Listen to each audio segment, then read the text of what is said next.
예, 여러분 안녕하세요. 오늘 제가 말씀드리고자 하는 것은 제목은 이겁니다. 양날의 검, 땡땡, 잘난 부모.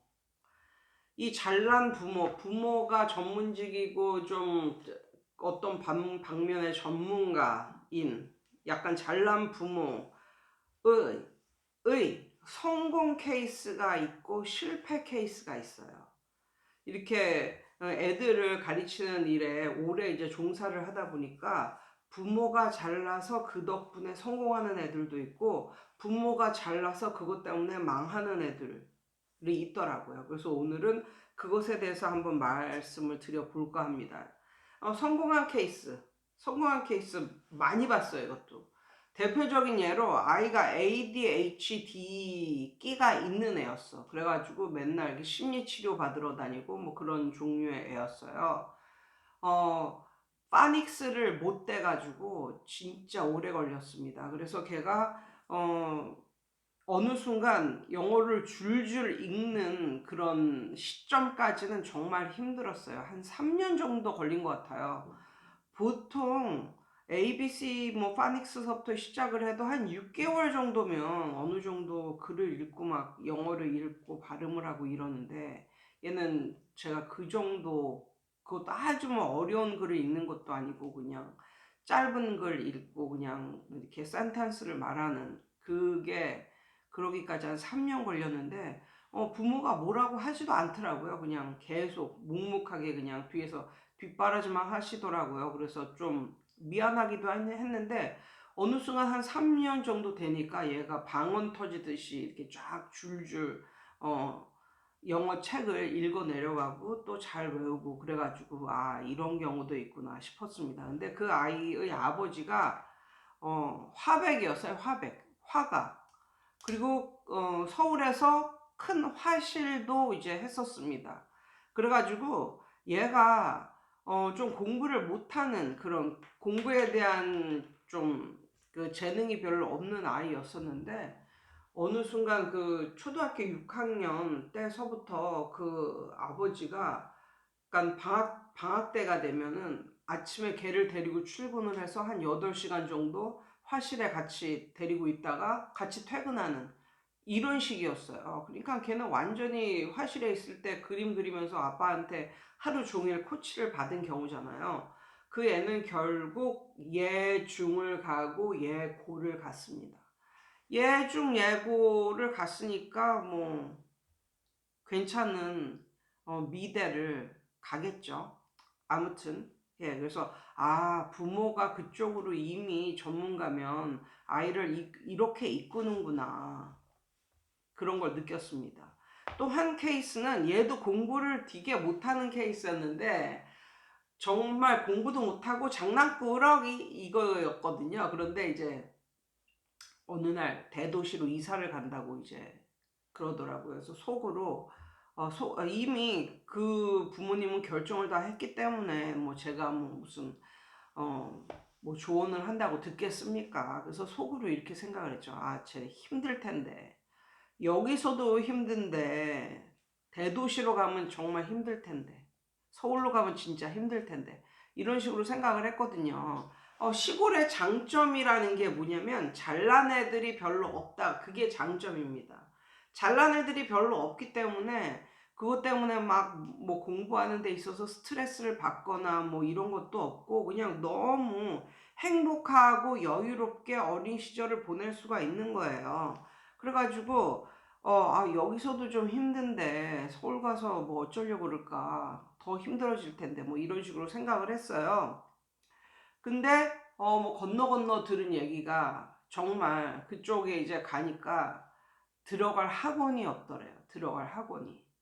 다 이제 커트 당하고 이제 들어가려고 하면은 다 이제 커트 당하고 뭐 시험 봐서 다 커트 당하고 그래가지고 나중에는 과외를 한다고 그러더라고요. 과외를. 그래가지고 속으로 생각을 했죠. 아니 대도시로 가는 이유가 그 인프라를 더 적절하게 사용하고 교육 인프라도 더 잘 사용하고 이제 여러 가지 이제 인프라가 있으니까 그런 걸 더 다 사용하고 편리를 누리고 싶어서 이제 가는 건데 거기 가서만 살 뿐 그 교육 인프라를 누릴 수가 없으니 참 이것도 좀 답답한 일이다 뭐 이런 식으로 생각을 이제 했거든요. 그런데 얘네 그 그러니까 부모님이, 아버님 어머님이 건축 쪽에 일을 하고 계신 거예요. 그래서 이 아버지는 건축 쪽에 유튜브도 하시면서 이렇게 좀 건축 그런 사무소를 크게 운영을 하고 계신 그런 분이었었거든요. 그래가지고 이제 이쪽 방면으로 다 아시는 거예요. 그런데 이제 건축 이런 쪽에도 무슨 시험이 있더라고요. 고시 비슷한 시험이 있는데 그 아빠가 얘네를 이제 코치를 한 거야. 공부 못하는 얘네를 코치를 해가지고 어떻게 해서든지 건축 그 무슨 시험을 통과할 수 있게 이제 코치를 한 거야. 그래가지고 급기야는 이걸 시험을 보는데 시험이 약간 제가 느끼기에 서울에서 보는 시험과 저 지방 뭐 고흥이나 이런 데 있잖아요. 진짜 사람 안 사는 곳에서 보는 시험. 이게 차이가 있나 보더라고요. 그러니까 서울에는 인구도 많고 이거 하겠다는 사람도 많고 이러니까 좀 더 이렇게 커트라인이 높은 느낌이라면 완전히 지방, 사람들 별로 안 살고 있는 그런 지방에서 보면 이게 커트라인이 좀 낮아져 가지고 서울에서 보는 것보다 훨씬 쉽게 붙는 그런 게 있나 보더라고요. 자세히는 모르겠는데 아무튼 건너 들은 바에 의하면 얘네 부모님이 얘네 그 고시 비슷한 시험을 죽도록 시켜가지고 그러니까 시험을 보는데 이제 지방에 내려가서 어떤 섬에 내려가서 시험을 봤대나 뭐 섬에 가서 시험을 봤대나 뭐 이런 식으로 이걸 가지고 최종적으로는 얘네가 이걸 딴 거야. 그걸 따면 어떻게 될 수 있느냐? 이런 쪽으로 전문 학교에 들어갈 수가 있어. 그러니까 얘네가 지금 건축 전문이잖아요. 그러니까 요런 쪽으로 그 내신이 진짜 안 좋아도 얘네는 이미 딴 거잖아. 어떤 테스트에 통과해서 이걸 갖다 자격증을 딴 거잖아. 그러니까 이걸 가지고 요거 전문 고등학교에 들어갈 수가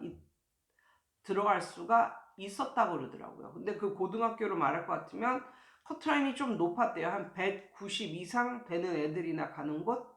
높은 거죠. 190 이상 되는 애들이 가는 곳이면.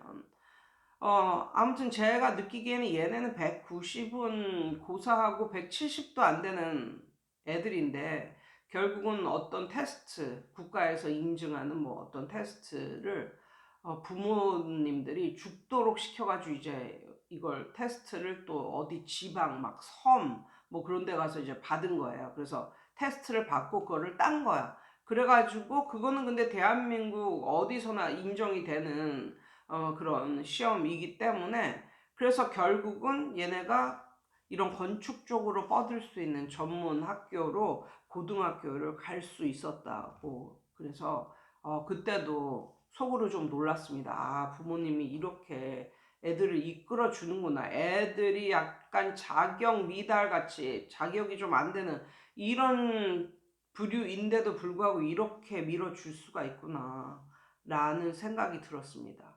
또 한 가지 케이스가 있는데, 이분은 이제 아빠가 영화 감독 같은 그런 느낌인데 이게 상업적인 영화를 만드는 게 아니라 교회 영화 같은, 교회 관련 뭐 다큐멘터리 이런 영화만 만드시는 분이기 때문에 돈은 많이 잘 안 되죠. 근데 그 자식이 홈스쿨링을 하고 있습니다.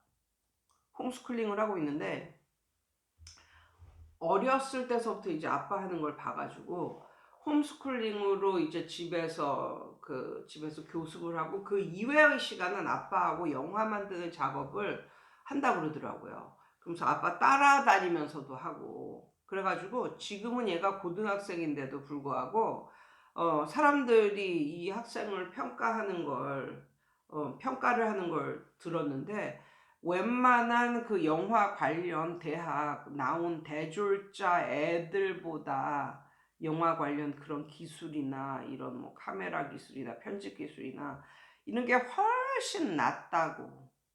지금 당장이라도 아무 회사에 들어가도 뭐 대학 나온 지 몇 년 안 되는 그런 초짜 아이들보다는 훨씬 기술이 좋다고 뭐 이런 식으로 말을 하더라고요. 그래서 부모님이 이런 방면에 또 전문가면은 이렇게 이끌어 줄 수가 있구나라는 이제 생각을 하게 되었습니다. 그래서 이것은 뭔가 전문가인 또 그런 잘난 부모를 만나면 그 부모님들이 어떻게 해서든지 이 아이들의 본인 자식들이 미래 나아갈 길을 만들어 주는구나.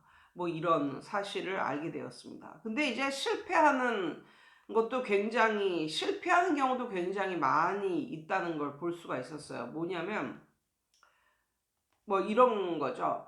부모가 뭐 서울대 나왔어. 뭐 이런 식으로 생각을 해 봤을 때 옛날에는 우리 때는 그랬잖아요. 옛날에는 어느 정도였었냐면 고등학교 때 정신 차려서 한 고등학교 때 2, 3년 반짝해도 고등학교 내신 좋고 뭐 수능 잘 보고 이러면은 이제 서울대 가는 거예요. 좋은 대학교 이제 가는 거예요. 그런데 이제 그런 류의 부모님들이 이제 본인이 머리가 이제 좋으니까 뭐라고 생각하냐면 시대가 바뀐 줄을 모르는 거야, 아직도. 그래가지고 자식이 뭐 공부를 못하고 뭐 그래도 별 신경을 안 써. 그러면서 뭐라고 생각하냐면 나도 고등학교 올라가서 잘했는데 뭐 이런 식으로. 근데 요즘에는 시대가 바뀌어서 그렇지 못하다는 거를 모르는 거예요. 그래가지고 나중에는 이제 고등학교 올라가서 바짝하면 된다는 그런 생각 때문에 계속 이제 아이 교육을 늦추고 있다가 이제 고등학교 가서 이제 시작을 했어.